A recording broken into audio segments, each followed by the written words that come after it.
আসসালামু আলাইকুম। এশিয়া কাপের জন্য ভারতীয় জাতীয় দল ঘোষণা হওয়ার পর থেকেই কিন্তু অনেক কন্ট্রোভার্সি চলছে, বিশেষ করে ভারতীয় গণমাধ্যমে, এবং সেই সঙ্গে অনেক অ্যানালিস্টরাও অনেকভাবে বিশ্লেষণ করার চেষ্টা করছেন। এবং সবচেয়ে কমন যে পয়েন্টগুলো উঠে এসেছে সেখানে আছে কেন শুভমান গিলকে ভাইস ক্যাপ্টেন হিসেবে নেওয়া হয়েছে টি-20-তে, কেন জয়সওয়াল সেই জায়গাটায় নাই, কেন শ্রেয়াস আইয়ার সেই জায়গাটায় নাই, এবং ইত্যাদি ইত্যাদি বিভিন্ন প্রসঙ্গ কিন্তু চলে এসেছে।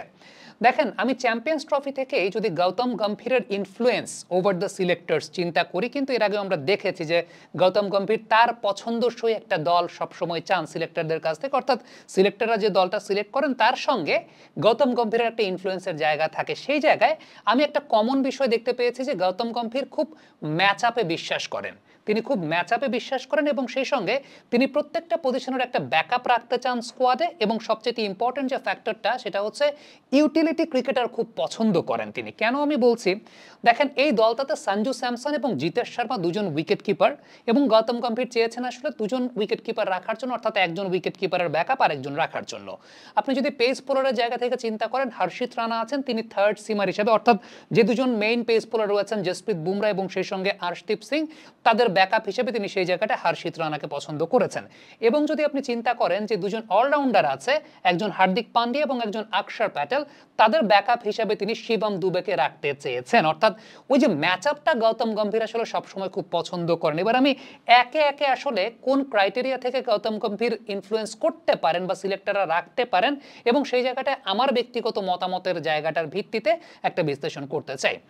প্রথমত যে বিষয়টা সেটা হচ্ছে কেন শুভমান গিল এই দলটাতে ভাইস ক্যাপ্টেন হিসেবে আছেন, কেন জয়সওয়াল এই দলটাতে নাই।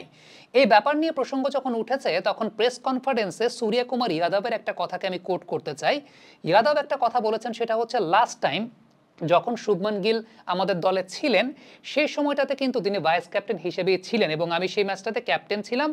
এরপরে আনফর্চুনেটলি শুভমান গিল টেস্ট ক্রিকেটে অনেক ব্যস্ত হয়ে যাওয়ার কারণে টি-20 ক্রিকেটে নিয়মিত হতে পারেনি, কিন্তু তাকে যখন আমরা পেয়েছি আমরা অনেক হ্যাপি। এই জায়গাটায় বোঝা যাচ্ছে যে ইন্ডিয়া টিম একটা ফিউচার লিডারশিপের স্ট্র্যাটেজি গ্রুমিং করতে যাচ্ছে, অর্থাৎ টেস্টে তো অলরেডি তিনি ক্যাপ্টেন্সি করছেন, খুব সম্ভবত ওয়ানডে ক্রিকেটেও আফটার রোহিত শর্মা শুভমান গিলকেই তারা ক্যাপ্টেন হিসেবে চায়, এবং টি-20 ক্রিকেটেও সূর্যকুমার যাদবের বয়সটাও কিন্তু 34-35-এর মধ্যে আছে। সো আলটিমেটলি সূর্যকুমার যাদব যে খুব বেশি দিন টি-20 ক্রিকেটটা বা ইন্টারন্যাশনাল ক্রিকেট কন্টিনিউ করবেন ব্যাপারটা কিন্তু সেরকমও না।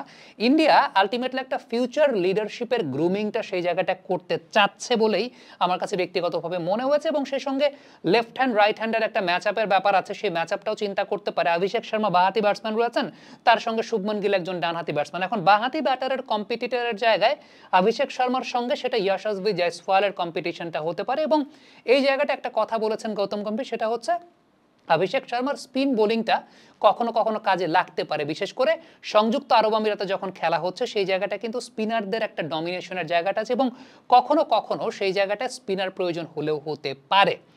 এবার আপনি যে জায়গাটা আসেন, আমার কাছে ব্যক্তিগতভাবে একটা জায়গা খুব বেশি মাত্রায় কন্ট্রোভার্সিয়াল লেগেছে, সেটা হচ্ছে উইকেট কিপিং এর জায়গাটা। হ্যাঁ, গৌতম গম্ভীর সবসময় ম্যাচ আপটা পছন্দ করেন এবং ব্যাকআপ অপশন রাখতে পছন্দ করেন সঞ্জু স্যামসন এবং সেই সঙ্গে জিতেশ শর্মার জায়গাটা যদি একটু আলোচনা করি, সঞ্জু স্যামসনের কথা কিন্তু একটা কথা বলেছেন সূর্যকুমার যাদব, সেটা হচ্ছে যদি আলটিমেটলি যশস্বী জয়সওয়াল এবং শুভমান গিল নিয়মিত টি-20 ক্রিকেট খেলতেন, তাদের টেস্ট ক্রিকেটে এরকম ব্যস্ততা না থাকতো, তাইলে সঞ্জু স্যামসনকে তারা আসলে দলেও নিতেন না। এই কথাটা কিন্তু তিনি মেনশন করেছেন। এখন দলে আসার পর তিনি 3টা সেঞ্চুরি করেছেন, 2টা সাউথ আফ্রিকার সাথে, একটা বাংলাদেশের সাথে, সেটা আমরা দেখেছি। এখন এই যে জায়গাটা তিনি পারফর্ম করেছেন, কিন্তু আবার আপনি যদি চিন্তা করেন যে তার লাস্ট 5টা ইনিংসের যে স্কোর আমরা যেমনটা দেখতে পাচ্ছি, লাস্ট 5টা ইনিংসে 26-5, 23-1, 16। সো আলটিমেটলি লাস্ট 5টা ইনিংসে কিন্তু সঞ্জু স্যামসন ফর্মটার কনসিস্টেন্সি ধরে রাখতে পারেন নাই। বোঝাই যাচ্ছে টপ অর্ডারে সঞ্জু স্যামসনের আসলে কোনো জায়গা নাই।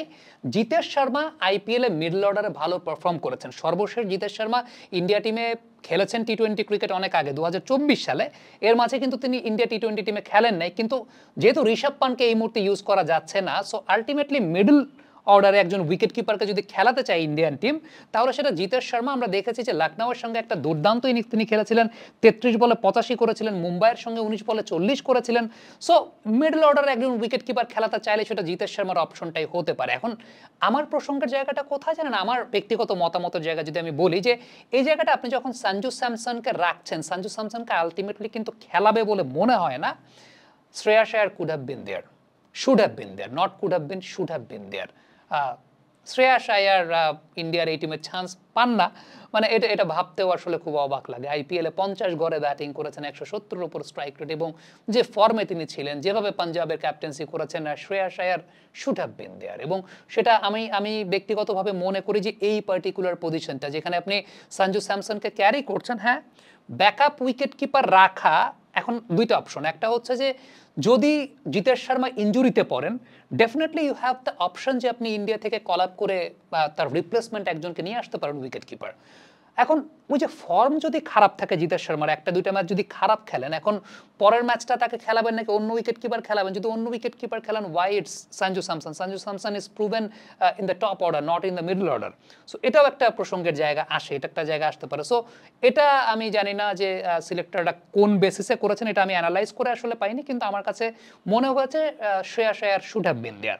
এবার যদি আপনি আসেন যে শিবম দুবের সিলেকশনের জায়গাটা দেখেন, শিবম দুবে কিন্তু লাস্ট ইন্ডিয়া টিম যখন টি-20 ক্রিকেট খেলেছে, শিবম দুবে ইন্ডিয়া টিমের হয়ে দুটা ম্যাচে পারফর্ম করেছেন। একটা ম্যাচে 34 বলে 53 করেছেন, আর একটা ম্যাচে 13 বলে 30 করেছেন, ইংল্যান্ডের সঙ্গে ম্যাচ ছিল।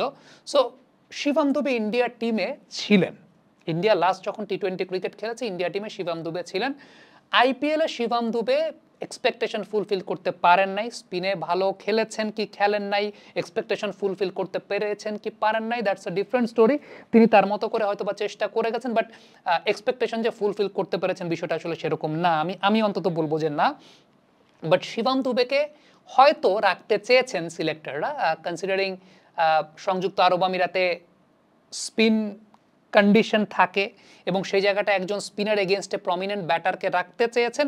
অ্যালং উইথ আমার কাছে যেটা মনে হয় যে সবচেয়ে বড় বিষয় যে ওই যে একটা ব্যাকআপ অপশনটাকে রাখা, অলরাউন্ডার আকসার এবং হার্দিক পান্ডিয়ার সাথে গম্ভীর সবসময় ম্যাচ আপটাকে পছন্দ করেন। আমি যে জিনিসটা বলছিলাম যে একটা ব্যাকআপ রাখতে তিনি পছন্দ করেন স্কোয়াডে, সেটা চ্যাম্পিয়ন্স ট্রফির সময় দেখেছি, সেটা একটা কারণ হতে পারে। এবং সেই সঙ্গে লাস্ট ইন্ডিয়া টিমে তিনি সেই জায়গাটায় ছিলেন, অর্থাৎ ইন্ডিয়া টিমের ওই জায়গাটাতে তিনি পার্টিসিপেট করেছেন। So this is the fact আমার কাছে মনে হয় যে Y Shivam Dubey is there. আবার বোলিংয়ের কথা যদি চিন্তা করেন যে ইউটিলিটি ক্রিকেট, যেটা গৌতম গম্ভীর সবসময় পছন্দ করেন, আপনি দেখবেন যে চ্যাম্পিয়ন্স ট্রফিতে গৌতম গম্ভীরের একটা স্ট্র্যাটেজির জায়গা ছিল, আকসার, জাদেজা, হার্দিক ইউটিলিটি ক্রিকেটারদের একটা ছড়াছড়ির জায়গা ছিল। সো গম্ভীর ইউটিলিটি ক্রিকেটারদেরকে পছন্দ করেন, সেটা একটা জায়গা। এখন রিঙ্কু সিং যে পজিশনটা, ওই পজিশনটা তো আসলে কম্পিটিটর ওইভাবে নাই। এখন আইয়ারকে, শ্রেয়াস আইয়ারকে আমি ওই পজিশনের কম্পিটিটর ধরতে পারি না। আমি আইয়ারের জায়গা যেটা বললাম যে আমার কাছে মনে হয়েছে যে সঞ্জু স্যামসনের যে জায়গাটা, সেই জায়গাটাতে হয়তো বা শ্রেয়াস আইয়ার থাকতে পারতেন। এখন রিঙ্কু সিংয়ের জায়গা নিয়ে একটা কন্ট্রোভার্সি হতে পারে যে কলকাতা নাইট রাইডার্স কোরাম, অনেক কথাই আছে। এখন ওই টাইপের একটা ব্যাটসম্যান হয় কি সবসময় সব টিম রাখতে চায় যে শেষের দিকে এসে লোয়ার ডাউন দ্য অর্ডারে ফিনিশিং রোল, তাতে যেহেতু ইন্ডিয়া এমন একটা টিম যে টিমটায় টপ অর্ডার থেকে বা মিডল অর্ডার থেকে রান হবে আপনারা জানেন, এবং সেখানে একদম লোয়ার অর্ডার একজন এই টাইপের ব্যাটসম্যানের কার্যকারিতাটা থাকে। আমাদের বাংলাদেশে যে প্রবলেমটা হয় সেটা হচ্ছে জাকের বিপিএল ওই পজিশনটায় পারফর্ম করেন বা পারফর্ম করেছেন, কিন্তু সত্যিকার অর্থে জাকের আলীকে ব্যাটিং করতে নামতে হয় পাওয়ার প্লেতে। সো তার কাছ থেকে এফেক্টিভিটিটা পাওয়া যায় না, যেটা ইন্ডিয়া টিমে পাওয়া যায়। কারণ ইন্ডিয়া টিমে টপ অর্ডার এবং মিডল ওভার রান করে দিবে, এবং 16 থেকে 20 নম্বর ওভার রিঙ্কু সিং এর মতো প্লেয়ার একটা দলে থাকলে সে এটাকে ইউটিলাইজ করতে পারবে খুব ভালো মতো, যেটা আমার কাছে ব্যক্তিগতভাবে মনে হয়। সো তার ইনক্লুশন নিয়ে আমি আসলে খুব বেশি কিছু বলবো না। হ্যাঁ, ওয়ালটন এসি এক্সচেঞ্জ অফারে এখন যে কোনো ব্র্যান্ডের পুরাতন এসি বদলে নতুন ওয়ালটন এসিতে উপভোগ করুন 25% ছাড়। Walton air conditioner, comfort without compromise. এখন হর্ষিত রানার বিষয়টা একটা ডিবেটের বিষয় হতে পারে, এবং সেটা একটা অনেক বড় ডিবেটের বিষয় হতে পারে। কারণ আইপিএল যদি আমরা পর্যালোচনা করি, প্রসিদ্ধ কৃষ্ণা সেই জায়গাটায় টপ উইকেট টেকারদের মধ্যে ছিলেন, মোহাম্মদ সিরাজ সেই জায়গাটায় আছেন, ডেফিনেটলি আরও একজন ক্যান্ডিডেট যিনি লাস্ট রিসেন্টলি টেস্ট সিরিজে ভালো করেছেন, আইপিএলেও তার কাছ থেকে দেখেছি আমরা বা সমসংখ্যক উইকেট আসলে সেই জায়গাটায় হর্ষিত রানা এবং মোহাম্মদ সিরাজ পেয়েছেন। হর্ষিত রানার ক্ষেত্রে আমার কাছে ব্যক্তিগতভাবে মনে হয় যে বিষয়টা কাজ করেছে লাস্ট ইন্ডিয়া টিমে যে ম্যাচটা তার ডেবিউ হয়েছিল, 33 রান দিয়ে 3টা উইকেট পেয়েছিলেন, অল অফ আ সাডেন খুব সম্ভবত কনকাশন সাব হিসাবে তিনি বোলিং করতে নেমেছিলেন, এবং সেই ম্যাচটাই কিনা যেটা অলরেডি আসলে ইমিডিয়েট ন্যাশনাল টিমের সদস্য তিনি ছিলেন, সেটা একটা কারণ হতে পারে। কিন্তু আমার কাছে ব্যক্তিগতভাবে মনে হয় এই জায়গাটা অবশ্যই একটা ডিবেটেবল জায়গা। এটা এখন টিম ম্যানেজমেন্ট কিংবা মানে সিলেক্টররা কিংবা ক্যাপ্টেন সেই জায়গাটায় ছিলেন, তারা কি চিন্তা করে হর্ষিত রানাকে ব্যাক করছেন সেই জায়গাটায়, এটা হয়তো বা তারাই খুব ভালো বলতে পারবেন যে কেন তাকে সেই জায়গাটায় নেয়া। মোহাম্মদ সিরাজের জায়গাটা আমার কাছে ব্যক্তিগতভাবে মনে হয় যে সংযুক্ত আরব আমিরাতের মতো কন্ডিশনে মোহাম্মদ সিরাজের অপশনটা একটা ভালো অপশন হতে পারতো ওই জায়গাটা, যেহেতু সিরাজ সুইং বোলিংটা বেশ ভালো করতে পারেন, সো তার একটা অপশন হয়তো বা থাকতে পারতো। জানি না, এটাও আমার কাছে একটু ডিবেটেবল জায়গা মনে হয়েছে। আরেকটা জায়গা যেটা আমরা রিঙ্কু সিংকে নিয়ে কথা বলছিলাম, রিঙ্কু সিং বেস্ট 11-এর পার্ট থাকবে বলে মনে হয় না। Jitesh Sharma will take the place, এবং জিতেশ শর্মাই আসলে ওই জায়গাটাতে, মানে যেটা আমরা বলছি যে ফিনিশিং রোলের জায়গাটা, জিতেশ শর্মাই সেই জায়গাটায় থাকবেন বলে আমার কাছে মনে হয়। কারণ অপশন তো আর নাই, উইকেট কিপার তো আপনার খেলাতে হবে। ওই জায়গাটা আমি রিঙ্কু সিংয়ের আসলে বেস্ট 11-এর জায়গাটা দেখি না, কারণ অক্ষর হার্দিক এই দুজন যেহেতু সেই জায়গাটাতে আছেন। সো আলটিমেটলি অ্যাভেলেবল যে রিসোর্স আছে ইন্ডিয়া টিমের, সেই অ্যাভেলেবল রিসোর্স অনুযায়ী এই টিমটার ডিবেটের জায়গা তো অবশ্যই আছে। তবে ঠিক কোন কোন ক্রাইটেরিয়ার উপর বেস করে আসলে সিলেক্টররা এবং গৌতম গম্ভীর যে নেচারের টিম সিলেক্ট করাতে পছন্দ করেন সিলেক্টরদের দিয়ে, যেটা তার ইনফ্লুয়েন্স, যেটা তার সবসময় থাকে, আমরা চ্যাম্পিয়ন্স ট্রফিতেও দেখেছিলাম। সো সেখানে তিনি সফলও হয়েছেন, অবশ্যই সেটা বলতে হবে, সেইটার রেসপেক্ট বা কদর করতে হবে। সেই জায়গাটা যে বললাম, প্রত্যেক দেশের ক্রিকেট টিমের সিলেকশনে আসলে দুইটা একটা জায়গায় ডিবেটের জায়গা থাকে, বাট সেটার পিছনে আবার লজিকের জায়গাটাও আছে। এবং যেটা আমার কাছে ব্যক্তিগতভাবে মনে হয়েছে যে গম্ভীর যেহেতু প্রত্যেকটা ম্যাচ আপ করতে খুব পছন্দ করেন, ওই ম্যাচ আপ অনুযায়ী তিনি আসলে করেছেন। বাট আমার কাছে মনে হয় যে শ্রেয়াস আইয়ার এই প্লেয়ারটা না থাকার আসলে কোনো কারণ নাই। এখন কোন কারণে তিনি নাই সেটা হয়তো বা তারাই খুব ভালো বলতে পারবেন। সঞ্জু স্যামসনের ওই পার্টিকুলার পজিশনটা, আমি যেহেতু শিবম দুবের সাথে আমি কম্পিটিশনে যাচ্ছি না এই কারণে, কারণ Shivam Dube last existing national টিমে তিনি ছিলেন, একটা 50 করেছেন, 30+ রান করেছেন, এবং সেই জায়গাটাতে ইউটিলিটি ক্রিকেটের একটা অপশন তার কাছে থাকে, বা গম্ভীর যেহেতু ম্যাচ আপটা পছন্দ করেন। কিন্তু আমি জানি না যে উইকেট কিপারের রিপ্লেসমেন্ট, আরেকটা উইকেট কিপার যদি চিন্তা করেন তাহলে কিন্তু সিমিলার ব্যাটিং পজিশন একটা ফ্যাক্ট। আরেকটা হচ্ছে হর্ষিত রানা, আইপিএলে হর্ষিত রানাকে আপনি সফল বলতে পারবেন না। In some case he was flop, and he was flop enough.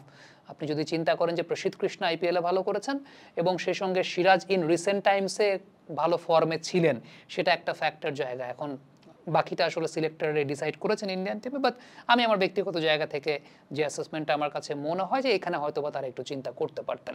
Comment বক্সে আপনাদের মন্তব্য মতামত জানতে চাই।